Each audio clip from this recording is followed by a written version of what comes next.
All right, Tony. Summertime, July, it's getting hot. Yes, it's been getting hot a lot lately. Yeah, pretty hot. Hitting some records. But drop some knowledge on the details on how to stay cool during the summer.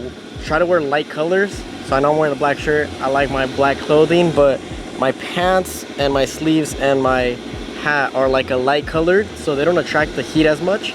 So surprisingly, like my legs don't get that hot, my arms don't get that hot, my head stays pretty cool because of this hat. The colors that you wear are important, and then you also got to stay hydrated. You got to make sure you're drinking water. If you can, if there's any shade around, take a little break around the shade so you don't overheat or get headaches. Hey, is that an undershirt or are those sleeves? It's just sleeves. Keep my hands cool. It has UV protection so I don't get sunburnt.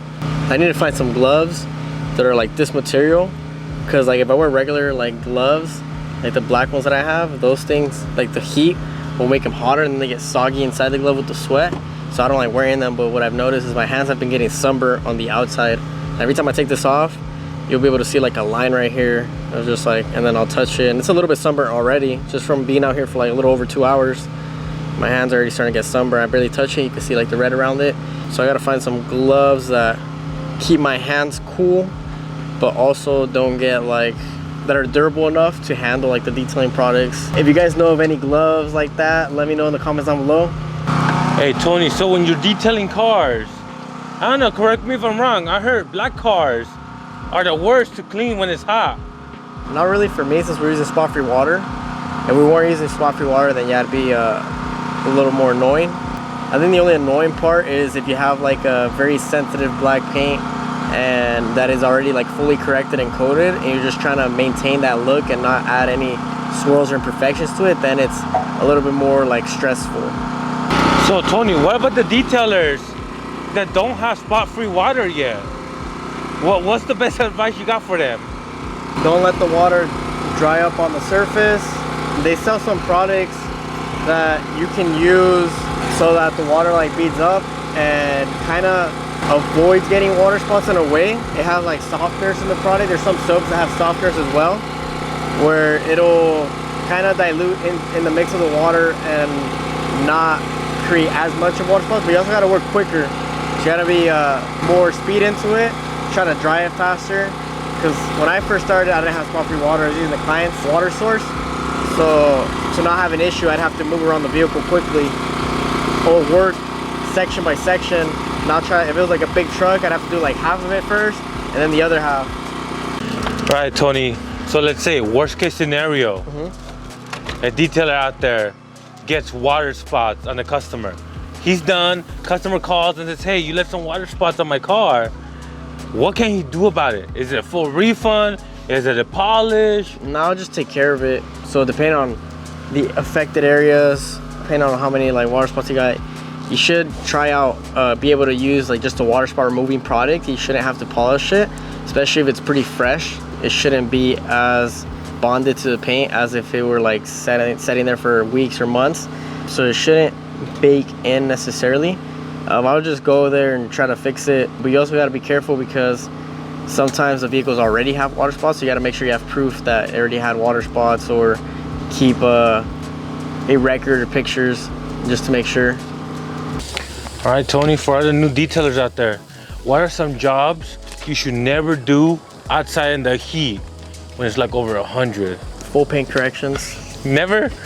Why not? Ceramic coatings. You're gonna have a really hard time working with the paint, trying to get the swirls off, trying to remove the polish or compound off the paint.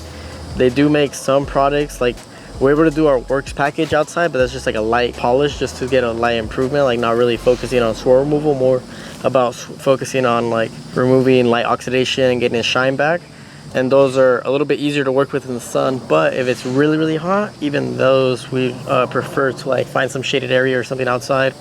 I prefer to do them at the shop. Like I just say shop drop off, have the client bring it to the shop and we'll knock it out inside there if they don't have a garage or somewhere that we can knock it out.